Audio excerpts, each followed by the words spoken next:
Yeah, Kyle been my homie, man. You know what the fuck going on. All right, 16ShotEm Visualz, welcome back. What's that word, my boy? Man, last interview, shit, we did great, you know. A lot of questions were asked, you know, a lot of shit, you know. Definitely, okay. We ain't gotta even ask you where you from, everybody know where you from. But speaking of where you from, you did just interview some people from your hood for the first time. Oh yeah, I'm about to interview my shorty KJ No Lacking. Okay. DB Savage, and my shorty 40. Okay. Okay, so now how did that come about? So you know that shit was just long overdue type shit. We supposed to been do it, but like really my goal, like when I first started this shit, I wanted to build my name up as big as I could before I reached out to my hood, because I wanted them to like really reap the benefits versus like when I first started. Bro, we really supposed to been did it though, but one folks been busy trying to get everybody together, all type of shit. One folks falling out with each other, all type of goofy ass shit. But we got that shit together. Okay. So now, basically, let me ask you about, you know, why you never be filming on blocks anymore. I really never did that for real. Like I be doing it like every now and then on some, like it just be certain hoods that I know they want to see type shit. Like they be wanting me to go to the Greens. They be wanting me to go to the O. They be wanting me to go to STL, shit like that. I ain't never did one over there though, but like it's certain hoods that's known where they want me to do that shit. So like I do that shit on some, just to give it to them, but on some consistent shit, that never been my vision. Like honestly, I feel like that's like Zach TV Lane. That's what he was doing. Right. Like, he was popping out to all the hoods, doing all the blocks and shit. Like when I started this shit, I really was just trying to do interviews. That's why we ended up getting a warehouse and doing it that way type shit. Like that's all. That always was my vision. Okay. So definitely just the warehouse now, and you know you do travel and everything, right? Yeah, for sure. Okay. But yeah, on some consistent shit, doing interviews outside, hell no, that don't make sense. Like, you know what's going on, what you just want to stand outside and just wait for it to happen. I'm tired of catching gun cases. I'm tired of all that shit, you know what I mean? Why even put myself in that position to be set up for failure? Right. Okay, now speaking of cases, man, you were facing life. No, not life. You was facing 40 years in 2015. Yeah, like 21 to 45, but okay. Basically like damn. Oh, bro. But so nah, that was some goofy shit. I ain't even do this shit. It was an armed robbery. Yeah, they said it was an armed robbery. Hell yeah. I ain't gonna lie, like that's when I learned how the legal system work for real. Cause I ain't know like all it takes is somebody just to accuse you of some shit. Right. And you can go to jail and you gotta prove your innocence. Like and then they gave me a bond that I couldn't afford, so I was forced to sit there for a few months type shit, like 6 months. Okay. But I was dealing with that situation from like 2015 all the way to like 2019. Even though I was doing interviews, I still was going through that shit. But the 21 to 45 shit, that been off the table. Like after like the first 2 years, I think they told me, everybody in jail was telling me like they just telling you that to scare you type shit. Okay. I'm young and shit. My first time being in jail, they probably think I'm just gonna get scared and cop out. But I kept on waiting, and the charges got lower and lower.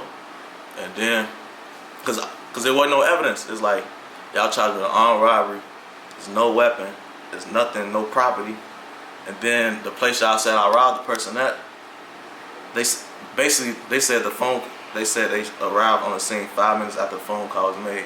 Right. If I robbed somebody on this block, why the fuck would I still be here? Right. And I was doing DoorDash. I was working on the clock. Right. I just knew I wasn't going to jail. Yeah. They still locked me up. That's when I learned. Like, they don't care like if you did it or not. They just charge you and like there's a lot of people in jail that shouldn't even be in jail. Like I learned that shit when I went in there. There's people in there that legit you could tell they had a mental problem. Like they need to be in a mental hospital.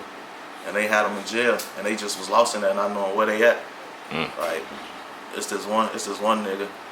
This is how I knew he was supposed to be there. I'm talking to him and shit and asking him why he in there. And the story he told me, it just told me like, yeah, he don't got it all. He told me that he went into a party, the doors open, he took their TV, put it under his shirt and was walking down the block. He said the police walked up on him and asked him why he got the TV under his shirt. That was the stupid part, because why would you put it under your shirt? If he was just walking with it, he probably would have been good. But they asked him where he get it from. The man take him the way he got it from and told them like, I ain't take it bogus. There was a party, the doors open. I just grabbed it. They locked him up. But like me as a police officer, I would be like, nah, something wrong with him. He need to be in a mental hospital. But they got people in there, man, just lost. Like, damn. Shit crazy. Damn. Okay. So now I want to ask you, you know, with filming in the studio, back on that subject, is there any group of rappers or any specific person that you would have, you know, just come to your personal space to do work with you? You know, a lot of times you may see, you know, certain artists in my garage that I feel comfortable with, you know, no matter who they are. You know, there's people you're comfortable with and people that you're not comfortable with, so you got to drive to them or meet them somewhere. But is there anybody that you would allow to come to your personal space and do a project with you? Hell no. Okay. Like, not nobody I met through this shit. Wow. Okay. Not even me or Billy? Or Exclusive? I ain't gonna lie to you. Like, I fuck with you, but I don't bring people to my house type shit. Okay. Like, it's only one artist that been in my house, and that's because I knew him before this shit. He been in my house before this shit. Okay. But other than that, nah. Even if people cool, because you fall out with people sometimes unexpected. You fall out with somebody, now they know where you live at. Like, ain't nothing personal though. It's just, it ain't smart. Okay. Can I ask you about why we never see too many local rappers on your platform anymore? We always see people that's already known, like, you know, people like FBG, Young, Dutchy. People like SG Batman, you've had Tay Sav on there, you know, and these are all known faces that we watch already in Chicago. So why haven't you been filming any local rappers? I mean, if I don't know somebody, I can't film, or if they ain't asking for it, like, I'm basically giving supply and demand. They want this, that's what I'm giving them. Like, okay. A lot of people say you charge real high. I ain't gonna lie. The price shit, if you want me to be real with you, it's a reason I do that shit, because I'm honestly not looking for bookings for real. Right. Like, as long as I put out quality content, I'm going to get paid on the back end through YouTube. Facts. And when I put out the shit that I should be putting out, I get more than what I charge for a booking. So me charging for a booking really playing myself, because it get anybody a chance to get on my shit, which ain't no telling what the fuck that's going to be. So that really watered shit down. It made me less valuable. So me saying I charge $5,000, that's the reason, because I know everybody ain't finna just pay $5,000. Yeah. So, and it don't really make, I don't know, like, it's gonna be, so I'm just gonna stop accepting bookings. Like, right. Well, right now you got the biggest platform in Chicago. You got over 100,000 subscribers, millions of views, you know. That shit crazy, I ain't gonna lie. I never expected that shit. Yeah. Like, really, after the first interview, this shit happened. Like, you know, my first interview, I was just expecting just to get a couple views, because the person, he had a name type shit, but like, that shit, I think that shit probably hit 100,000 on bro, so. Okay. So now, can we ever see you do an interview possibly with Larry Hoover? Well, you or me. Shit. Shit, I wish. I don't think they gonna allow that though. Like, man, I'm sure we all want that one, man. Yeah. I think like, he like a political prisoner type shit. I don't think they allowed to talk to him. I mean, yeah. I'm pretty sure somebody could talk to him if they got the relationship. That probably would have happened by now. Y'all yeah, you're right. From him, have y'all? Well, yeah, you're right. Not even Vlad or the Breakfast Club. I don't know, you know, certain people, they treat them different. Like, they don't just get to talk to people for real. Like, I don't know. Okay. All right. So now, what are you looking to achieve, you know, besides, you know, interviewing the Chicago drill scene? You know, what else can we see you involved in?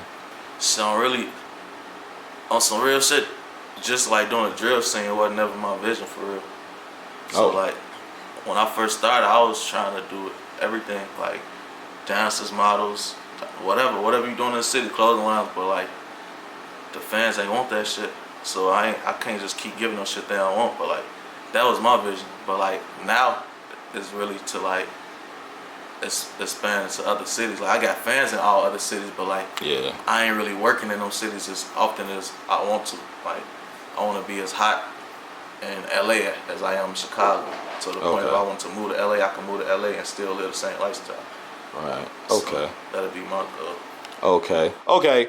Now, in the last interview, you know, I said how the fans were labeling me the GD cameraman and you the BD cameraman, and you posted that shit on Instagram, and some of your fans was going at me and some of my fans was going at you, saying that Kyle was right, you know, and then people were saying Kyle was tripping. What the fuck is he talking about? You was never labeled that. But, you know, what made you post that? And let's go ahead and let the fans know that it was just all fun shit. You wasn't into it with me or nothing. No, because that shit was funny to me because I honestly never really heard that shit. Like, only time I heard that shit was talking to you. So I don't know if it was like probably the people you was around probably saying that and thinking that. Yeah, they were. Yeah, it was people I was around. Yeah, I probably ain't know them or had a relationship with them at the time.